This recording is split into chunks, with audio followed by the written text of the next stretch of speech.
Perfecto. Bueno, gracias a todos por venir.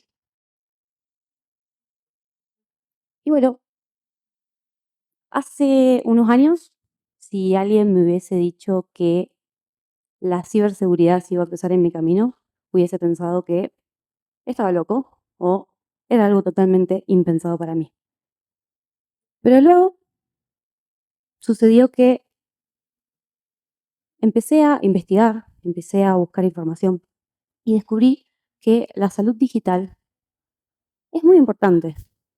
Pero, ¿qué tenía que ver ciberseguridad en todo esto? ¿Qué tenía que ver ciberseguridad en el área de la salud? Y eso es lo que hoy quiero traerles y quiero dejarles como mensaje. Que cuidar también es proteger, porque estamos protegiendo datos, estamos protegiendo sistemas, pero también estamos protegiendo personas. Me presento un poco, mi nombre es Julieta Lara Balcaza, soy médica recibida en la Universidad Nacional de Rosario, soy de Argentina, se darán cuenta por mi acento, pero un día en un ataque de locura decidí cambiar totalmente mi vida profesional, personal, y empecé a estudiar ingeniería en sistemas en la Universidad Abierta Interamericana y comencé a trabajar como ingeniera en calidad y al poco tiempo descubrí lo que era la intersección entre salud y tecnología. Y fue algo que me encantó, me voló la cabeza y dije, este es mi camino. Bien. Además de trabajar hoy día como ingeniera en calidad, también hago entrenamientos de IA médica en plataformas de salud y soy parte de comunidades como USEC, mi querida comunidad, como Womenciso, que estoy en la generación 4, y en estas comunidades estoy aprendiendo lo que es ciberseguridad. Como comenté, todo empezó cuando estaba leyendo unas noticias y de pronto me topé con una noticia que llamó poderosamente mi atención, que fue que un historial médico o una historia clínica podía llegar a valer hasta 20 veces más que los datos de una tarjeta de crédito. Y yo dije, ¿cómo es esto? Digo, algo tan íntimo, tan humano, tan... No se me ocurre cómo decirlo. Algo, digo, ¿quién querría un dato de mi historia clínica? ¿A quién le intereso? Dije yo. Bien, perfecto. Pero entonces ahí me di cuenta de que había una problemática mucho más profunda. No era solamente, no era solamente la noticia. Había algo por detrás que teníamos que empezar a investigar, que teníamos que empezar a tener en cuenta. Más yo, que estaba desde el lado de la salud, intentando integrar el lado de la tecnología y pensando en ciberseguridad. Y es ahí en donde quiero dejarles a ustedes esta idea central con esta charla, que es que proteger información en salud es proteger a personas. Como dije, porque a través de un historial médico nosotros podemos obtener datos como nombres, direcciones, parientes, afecciones, tratamientos, diagnósticos. Hay mucha información de la que los ciberatacantes pueden hacerse un festín. Y por sobre todo, hay una idea súper importante, y es que la tecnología que hoy usamos para cuidar también puede lastimar si no se protege. Esto es súper, súper, súper importante. No puedo pasar las slides. Ahí está. Bien. Ahora me gustaría que pensemos a un hospital no como un edificio, como una estructura, sino como un organismo vivo, ¿bien? En donde todo está interconectado. Monitores cardíacos, bombas de infusión, historias clínicas digitales, turneros, farmacia, laboratorio. Todo respira, todo está vivo, todo está interconectado. ¿Y qué pasa? Como en un sistema, si algo falla, todo el resto del sistema lo puede resentir. Si algo falla, todo puede fallar. Es lo que me lleva a pensar, bien, ¿qué podría pasar? El sector salud es un blanco crítico. Y si nos lo ponemos a pensar, digo, ¿por qué creen ustedes que el sector salud es uno de los principales puntos de ataque de los ciberatacantes? ¿Se les ocurre? ¿Alguien? ¿Algún? Muy bien, fuiste lo primero. Yo pensé que no lo iban a decir al principio, lo dijo al principio. Es exactamente así. Uno puede llegar a pensar por lo que hablábamos, por los datos, por todo lo que se puede encontrar en un historial clínico y demás. Pero la realidad es que el sector salud tiene algo que los demás sectores no tienen, y es el manejo de urgencias. De pronto, si se cae un sistema de un banco, bien, sí, se pierde mucha plata, sí, se va a enojar mucha gente, se van a entorpecer los procesos, sí, va a haber líos a nivel político y demás. Pero si se cae un sistema hospitalario, se pueden llegar a perder vidas. Entonces, un ciberatacante sabe que una institución como un hospital va a mediar, va a querer negociar y va a ceder en última instancia. Entonces ahí es en donde está una de las brechas más grandes que tenemos hoy día, y tenemos el concepto de que el costo de una brecha en salud es el más alto de todas las industrias, porque no estamos hablando solamente de cuestiones económicas, como dije antes, estamos hablando de tiempos críticos, de emergencias, de vidas, porque de pronto, si se cae el sistema en un hospital y no se puede hacer un diagnóstico a tiempo, no estamos hablando de una urgencia, ¿no?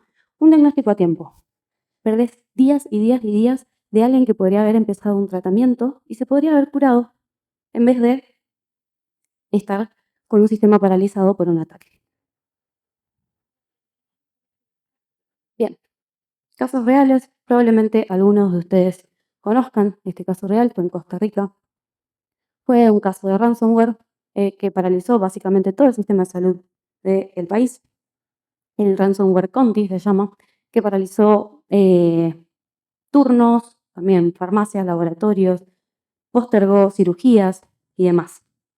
Y con esto, eh, decir la gravedad, ¿no? Del impacto que tuvo. Y decir además que esto es una historia del 2022, pero sin ir mucho más lejos, este año y en realidad todos los años, y va a seguir pasando, no solamente en países como la primer noticia de arriba, sino a nivel de toda Latinoamérica, Europa y demás. Aquí, sin ir más lejos, en México, hackearon un sistema epidemiológico de México y exhibieron a miles de pacientes con diagnóstico de tuberculosis. Ay, diagnóstico de tuberculosis. Bueno, ¿qué pasa con eso? La gravedad de eso es la exposición de datos que se hace de los pacientes, por el estigma social que lleva. Porque de pronto, si yo me entero que alguien tiene tuberculosis, y un estigma social vas a tener. Si yo me entero que una persona tiene HIV, aunque no debería, también vas a tener un estigma social. Entonces se expusieron datos. En Argentina pasó algo similar. También en el año 2025, en abril, un grupo de atacantes lo que hizo fue robar alrededor de 660 historiales clínicos de 30 clínicas distintas y también las vendió a distintas entidades, a distintos atacantes. Entonces, volvemos a lo mismo. ¿Qué es lo que se puede hacer con esto? ¿Por qué es tan vulnerable? ¿Por qué hay tanto problema cuando hablamos de las historias clínicas? Porque de pronto podemos hacer suplantación de identidad, porque podemos, con el historial clínico puedo, no sé, pedir a una obra social que me habilite un estudio médico súper complejo o súper costoso, medicaciones, extorsión también. Porque de pronto, imagínense ese caso. Estoy con una pareja, mi pareja no sabe que yo tengo HIV. Me pueden extorsionar tranquilamente. ¿Por qué no sabe? Porque fui infiel. Uno nunca sabe. Entonces, hay muchas cosas que se pueden hacer maliciosamente robándose los datos de una historia clínica. No les estoy dando ideas, por las dudas.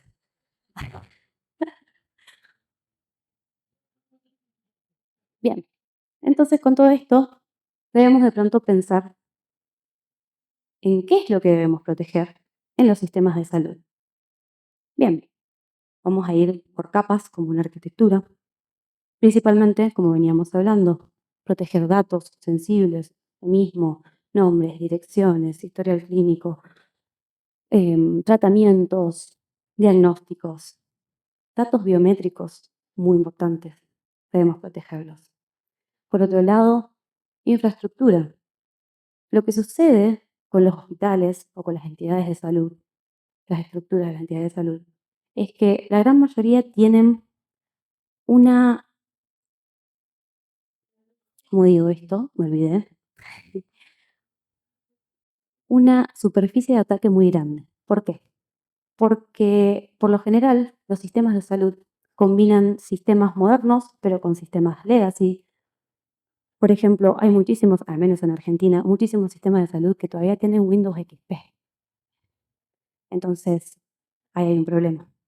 Después hay hospitales que utilizan dispositivos médicos con software embebidos que no tienen soporte, que quedaron muy antiguos. Eso es un problema. Por otro lado, las VPNs sin múltiple factor de autenticación. Y esto hace que entro por un túnel como a través de la VPN y puedo atacar a todo el sistema interno hospitalario. Y no recuerdo qué más, pero algo más había. Bien. Bueno, lo que mencionábamos antes, dispositivos médicos de los software embebidos que no tienen soporte, no están actualizados. Y esto es grave porque, por ejemplo, yo puedo a través de un sistema que no está actualizado, entrar por una red de un software embebido en una bomba de infusión y cambiar el dosaje que se le está pasando a un paciente a través de la bomba de infusión. Imagínense el quilombo que se podría hacer. Y por último, y creo que es de los conceptos más importantes de lo que debemos proteger hoy día en el sector salud, es reconocer los modelos de inteligencia artificial. Bien, porque imagínense que a todas estas capas, como mencionamos antes de arquitectura, de pronto hay que agregar esta nueva capa de inteligencia artificial, porque todos la estamos usando. No solamente nosotros como usuarios, sino también los profesionales de la salud. Entonces, proteger salud hoy es proteger redes, datos, dispositivos e inteligencia artificial.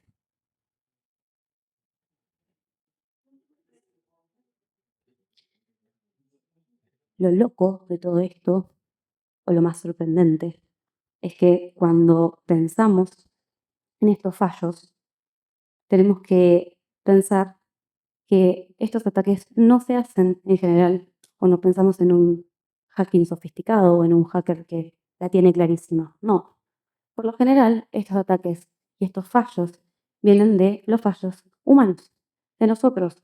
Cuando sin querer abrimos un mail, cuando hacemos un clic, cuando descargamos un archivo adjunto sin querer, porque no nos dimos cuenta y demás.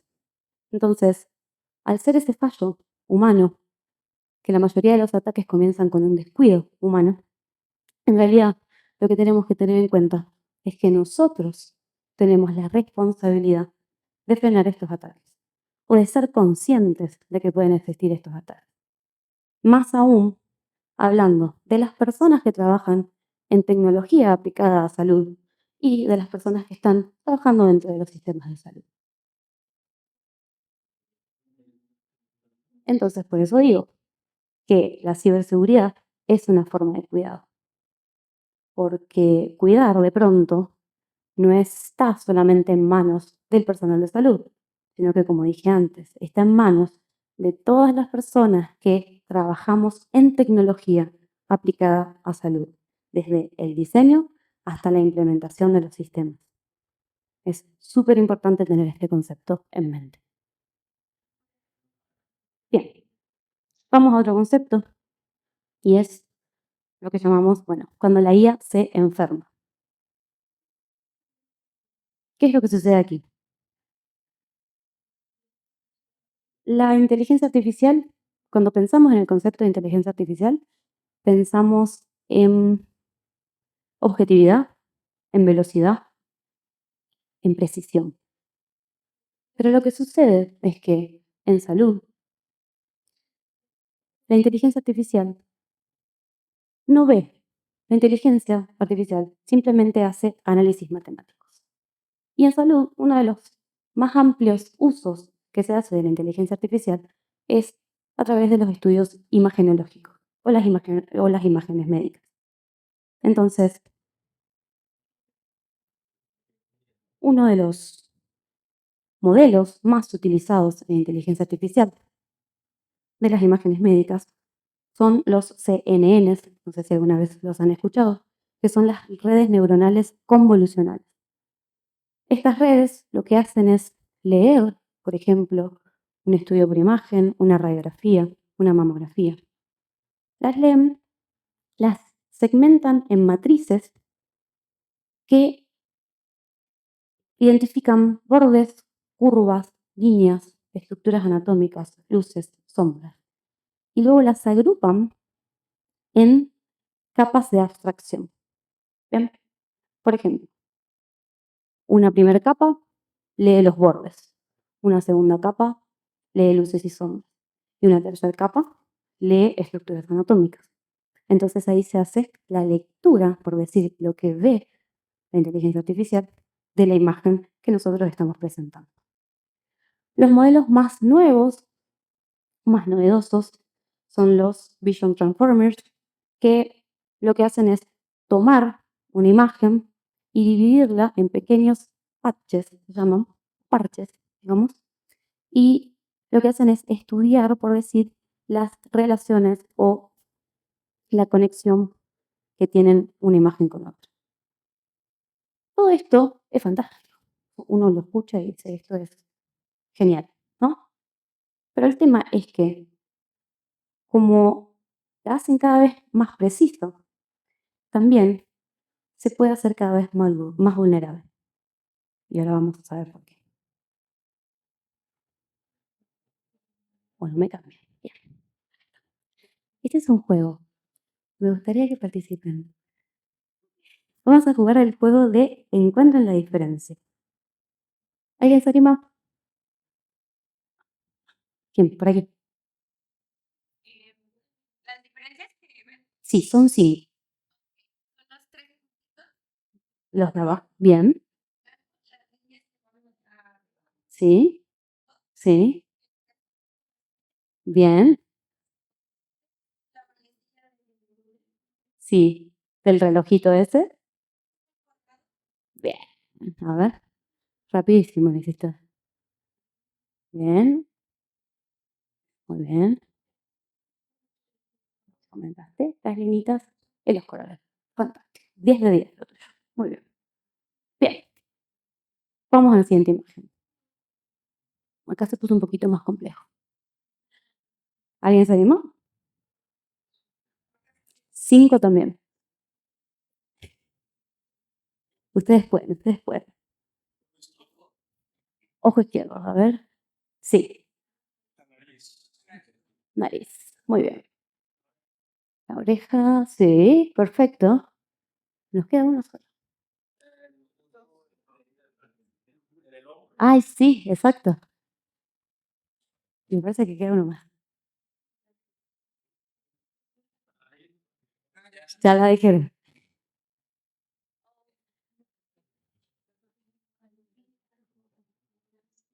Esta fue la más difícil, en serio, para mí también. Estuve un rato. Bueno.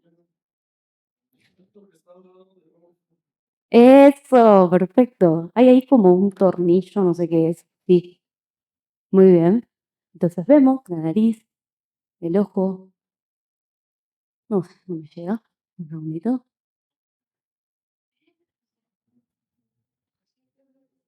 El tornillo, lo que simula ser el oído, la oreja y esa parte de ahí. Bien, vamos una más. Ajá, acá se puso más técnico. Bueno, pero aquí lo que me gustaría hacer no es que me digan cuestiones técnicas, que me digan qué es eso específicamente, es una estructura anatómica, así, así, así. No, no, no. Me gustaría que de pronto puedan llegar a ver si hay diferencias y me digan, no, ahí arriba, ahí abajo, ahí. ¿Qué es lo que llegan a ver?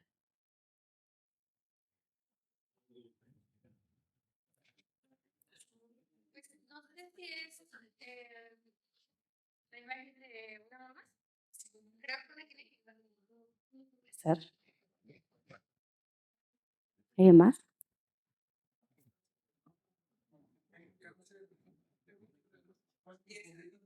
Y eso se parece. Exactamente. ¿Hablan de estas? Perfecto. Bien. Bien, les voy a mostrar como para que vean. Esta es una mamá normal y esto es una mamá con lesiones sospechosas, les diría. Entonces aquí vemos, vamos, está funcionando bien. Ahí. Fue lo primero que vieron, sí, eso es un nódulo mamario. Vemos ahí arriba, no se ve tanto, pero en donde están los circulitos, la mayoría de los circulitos, y sí, puedo seguir avanzando, ahí estamos. Vemos un nódulo mamario o un área muy densa, blanquecina, y vemos alrededor, no se ve muy bien en la imagen, pero son todos puntitos que en medicina le llamamos microcalcificaciones.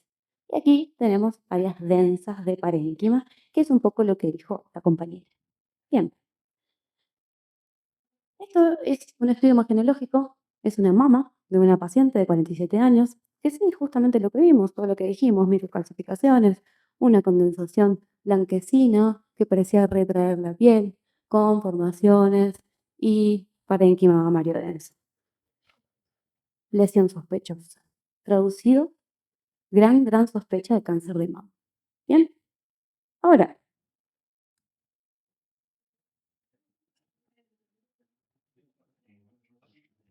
última.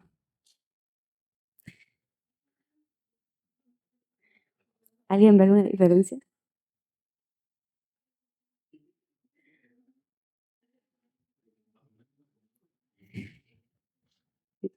Voy a tomar agua mientras.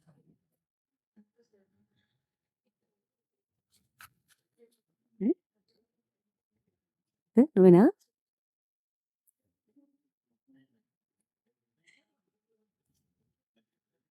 Está difícil.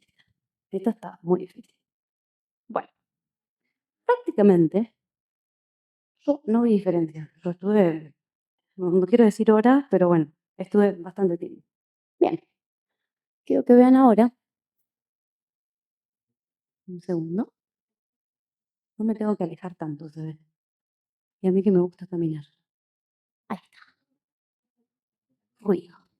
Bien, ¿qué es lo que sucede aquí? Le entregamos a la inteligencia artificial la imagen de la izquierda y le agregamos ruido, se llama ruido adversarial, vamos a hablar de eso, y nos devuelve la imagen de la derecha. Bien, en el modelo predictivo, la primera imagen cuando se la entregamos decía que tenía una predicción de un 100% que era cáncer de mama. Esta imagen demuestra un 100% de predicción de cáncer de mama. Una vez que se le agregó el ruido, miren esto, 99,9% de no cáncer de mama. Bien, la primera imagen es la imagen clara, se le agregó la perturbación y devolvió la imagen adversarial.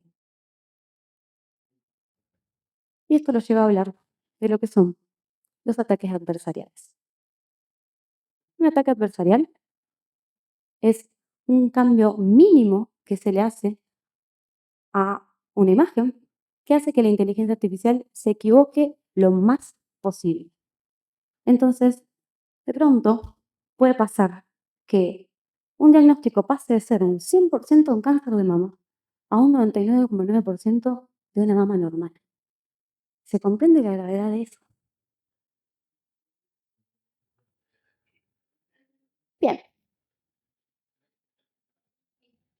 la pregunta con todo esto no es tanto, entonces, qué tan objetivo qué tan veloz, qué tan certero es el resultado o la predicción de la inteligencia artificial. La pregunta clave acá es, ¿qué pasa si alguien quiere que un modelo deje de funcionar? ¿Qué pasa si alguien quiere que el modelo funcione mal? ¿Qué pasan estas cosas? Por ejemplo, lo que nos lleva a hablar de que la IA tiene grandes vulnerabilidades. La IA puede memorizar datos sensibles, puede ser engañada, puede amplificar sesgos, puede ser envenenada y puede volverse opaca. ¿Qué significa?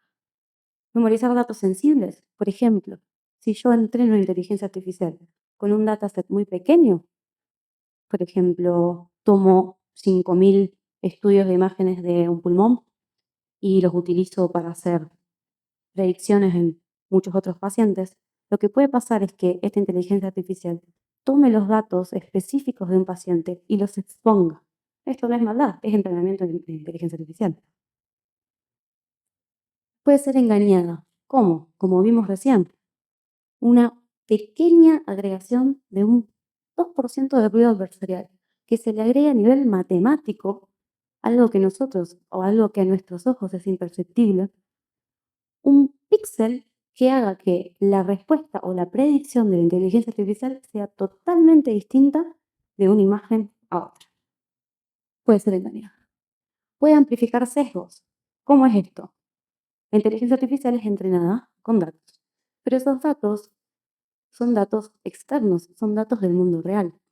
Entonces, de pronto los sesgos humanos, los sesgos clínicos, que podrían ser que la inteligencia artificial fue entrenada para pieles claras, pero no fue entrenada con tanta cantidad de pieles oscuras, haga una predictibilidad errónea en una piel oscura.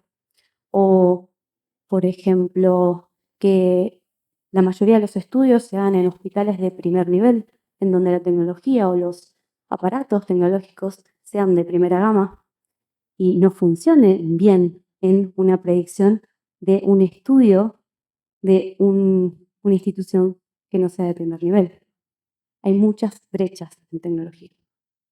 Bien, puede ser envenenada, como dijimos, con data poisoning. De pronto yo puedo agregar al entrenamiento de la inteligencia artificial de forma maliciosa imágenes como estas que mencionamos, que no son correctas, que no están bien. Puedo agregar datos erróneos y demás. Y por último, la inteligencia artificial puede volverse opaca. ¿Esto qué significa? Que no tenga explicabilidad. ¿Bien? Entonces, que de pronto nosotros no sepamos por qué hizo lo que hizo, de dónde sacó la información que sacó. Todo esto hace que la IA sea muy vulnerable. Entonces, pensando en que la IA es vulnerable y que hay muchísimas más vulnerabilidades que no mencioné, nos hace pensar en que debemos crear de pronto modelos robustos. ¿Bien? Un modelo robusto no es el que acierta, es el que resiste. ¿El que resiste qué? Resistir el ruido adversarial. Esto, anteponerse a los ataques, tener medidas de acción, tener personal entrenado, tener estrategias para sobrellevar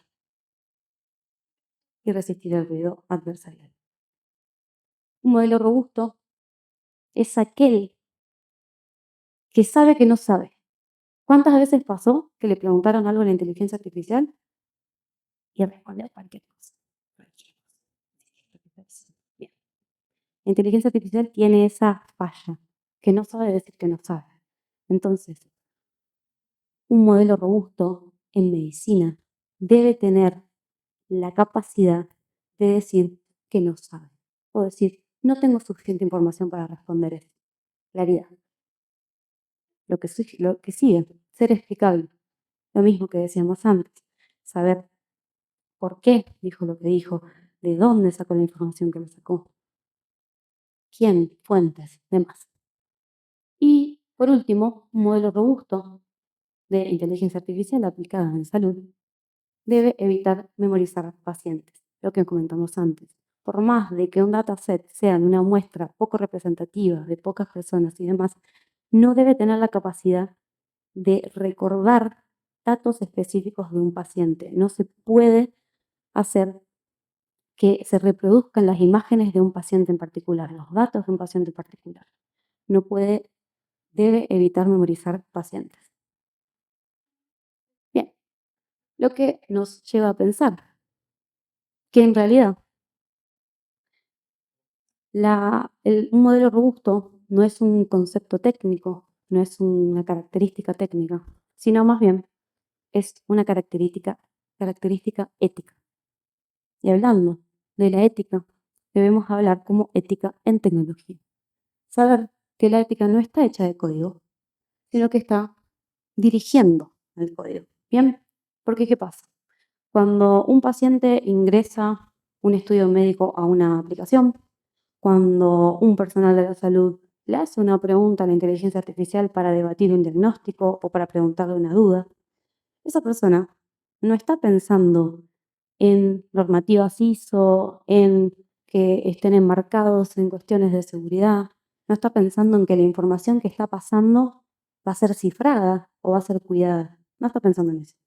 La persona está pensando, y ojalá esto me ayude, ojalá esto me ayude a hacer un seguimiento, ojalá me ayude a resolver el diagnóstico que estoy pensando, ojalá esto me ayude.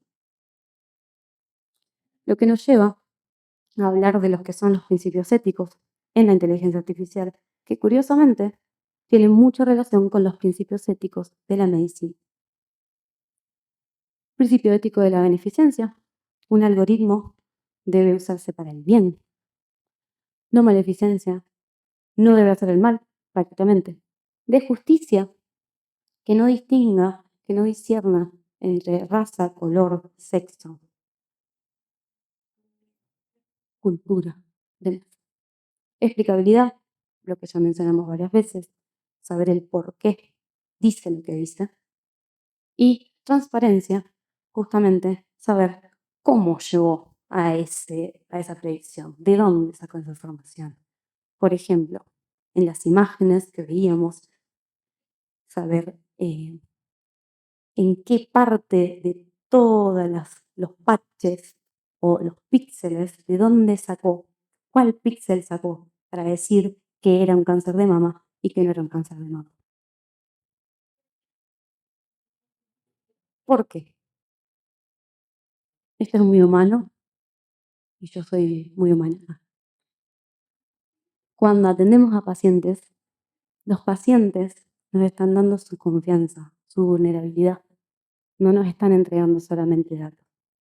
Entonces, es muy importante que tengamos en cuenta la ética, la transparencia y de que estamos enfrente de personas. Y que si bien la tecnología y la inteligencia artificial vienen a ayudarnos, debe ser usada en buenos términos, debe ser usada para apoyar, para ayudar y siempre con una mirada humana, porque estamos avanzando a pasos tan exponenciales que de pronto a veces lo humano se pierde, pero es súper necesario tenerlo en cuenta.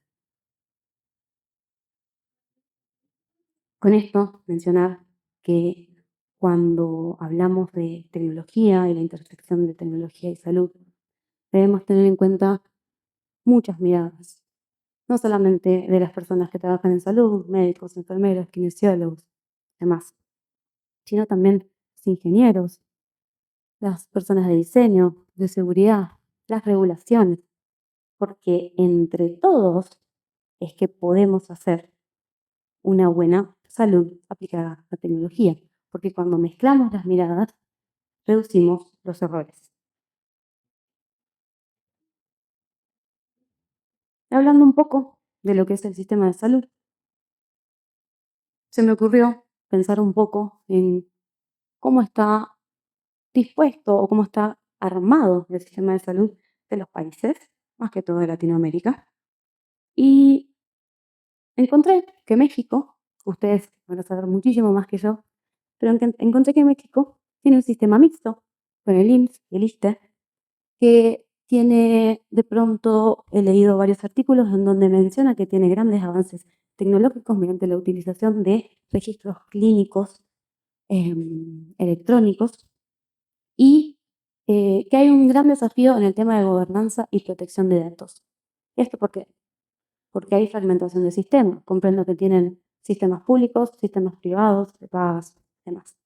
Bien, todo esto hace que sea un blanco fácil también para los ciberataques, porque hay desigualdad de infraestructura, no hay normativas claras, lo que sirve para un lugar no sirve para otro. Bien, en Argentina, mi país, pasa algo muy similar. Argentina tiene un sistema de salud muy fragmentado, diría de los más fragmentados del mundo. Tiene más de 300 obras sociales, prepagas, sistemas privados, sistemas públicos, de todo un poco. Bien, tiene interoperabilidad limitada, lo mismo, porque hay diferentes instituciones privadas públicas, y esto es una barrera, y hay grandes riesgos de seguridad por la desigualdad tecnológica. ¿Qué pasa?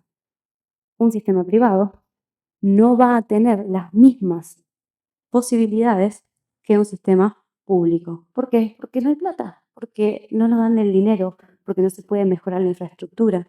Y esto, vuelvo a lo mismo, pasa como en México. Lo que sucede es que es un blanco fácil, es que hay una brecha muy grande. Entonces, no hay una unión, no hay un posible, ¿cómo digo esto? Una única solución de seguridad para aplicar a los sistemas de salud. Si te traje. Entonces, lo que me lleva a decir que los contextos distintos llevan riesgos distintos, como decíamos antes. De pronto, no va a ser lo mismo un riesgo de un país de un primer mundo que un riesgo de un país de escasos recursos. No van a ser las mismas las normativas de Estados Unidos que las normativas de México o de Argentina. Hay brechas muy grandes. Y lo que tenemos que tener en cuenta acá, que la tecnología no existe en el vacío de la tecnología, se tiene que adaptar al contexto en el que está. El desarrollo de la tecnología se tiene que adaptar al contexto en el que está y debe adaptarse a la realidad. La tecnología debe adaptarse a la realidad y no al revés. Y con esto dejarles el mensaje final, que es que la salud digital es un puente hacia el futuro que estamos construyendo, que ya está construyéndose, que la ciberseguridad es la arquitectura que lo hace seguro, que es muy importante que la apliquemos en todos los pasos del desarrollo y la implementación, y que la ética es lo que garantiza que ese futuro siga siendo humano. Seamos éticos.